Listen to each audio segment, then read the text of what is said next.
Ano nga bang nangyari kay Angel Locsin? Hiwalay na nga ba sa asawa nito na si Neil Arce? Hello mga ka-showbiz news, ang aming YouTube channel ay nag-a-upload ng mga latest, trending at iba pang updates tungkol sa lahat ng celebrities all over the world, kaya kung gusto mong nakakapanood nito, please consider to subscribe para mas updated ka sa mga bago naming videos. Matagal nang hindi nakikita sa mga teleserye at pelikula ang award-winning actress and kapamilya artists ang nag-iisang reyna ng teleserye na si Angel Locsin matapos magpahinga sa showbiz. Kahit sa social media mapa Facebook, Twitter and Instagram ay hindi na active ang aktres kaya ang tanong ng mga fans, kamusta na kaya si Angel Locsin at nasaan na ito ngayon? Ayon sa legit source galing sa pinagkakatiwalaang columnist at manager ng mga artista na si OG Diaz.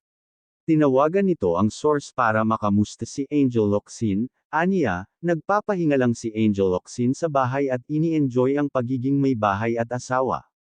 Ayon kay OG deserve ng aktres ang ganung kahabang pahinga para mapagtuunan ng pansin ang sarili, ang pagiging may bahay at syempre ang kalusugan ng aktres. Samantala, ang tanong pa ng madami kung may buntis or may baby na nga ba ang aktres at ayon kay OG wala pa pero ginagawa ng mag-asawa ang lahat para magka-baby na pero siguro in the right time and God's time. Ay kinumpirma din ng aktres na hindi sila hiwalay ng asawa. Gusto lang talaga nilang magpahinga at magkaroon ng peace of mind pagkatapos ng kung ano-anong nangyari in the past years. Samantala, inaasahan ng mga fans at supporters ng aktres na makikita ito sa paparating na ABS-CBN Ball ngayong September 30.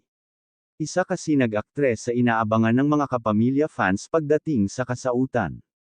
Ayon sa mga fans ay sana umattend ang aktres sa prestilyosong event na ito para na din sa mga boses ng ABS-CBN. Please hit the like button, share and please consider to subscribe our official YouTube channel para updated ka sa mga latest news tungkol sa inyong favorite artists.